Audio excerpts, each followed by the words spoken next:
श्री सूत जी बोले भैंस ने मंगलाचरण करके यात्रा आरंभ की और अपने नगर की ओर चला। तो उनके थोड़ी दूर निकलने पर दंडी वेशधारी सत्यनारायण ने उनसे पूछा, हे साधु तेरी नाव में क्या भरा है?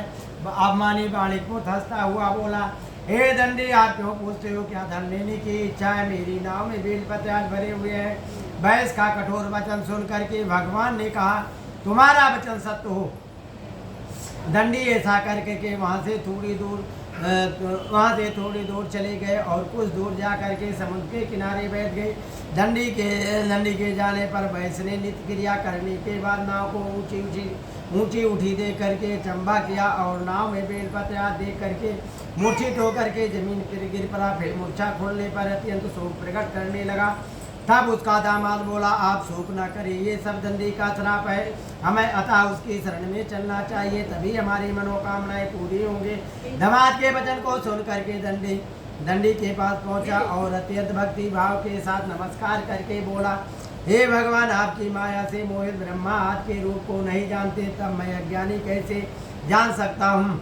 आप प्रसन्न होइए, मैं अपनी सामर्थ्य के अनुसार आपकी पूजा करूँगा, आप मेरी रक्षा करो और पहले जैसा सामान नौका में भर दो। उसके भक्ति वचन को सुन करके भगवान प्रसन्न हो गए और उसे इच्छा अनुसार भर दे करके अंतर ध्यान हो गए। तब उन्होंने नाव पर आकर देखा तो नाव धन धान से भरपूर थी। फिर वो भगवान सत्यनारायण का पूजन कर साथियों के सहित अपने नगर की ओर चला। अब अपने नगर के निकट पहुंच करके तब एक दूत को घर भेजा।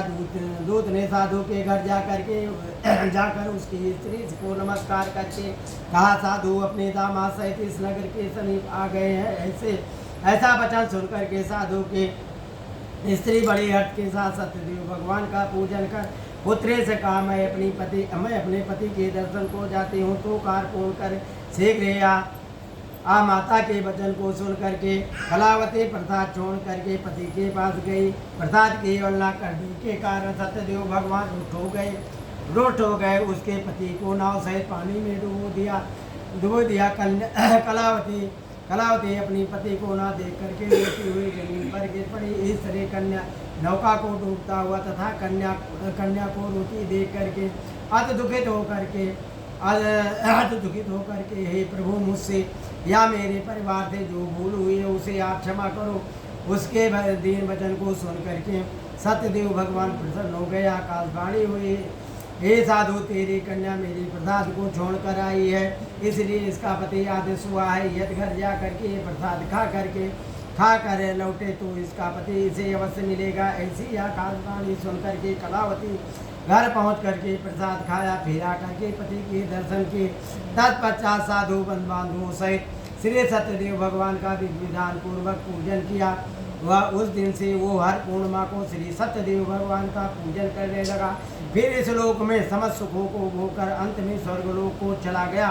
चतुर्थोध्याय। बोलो श्याम सुंदर भगवान की जय। श्रीमन नारायण नारायण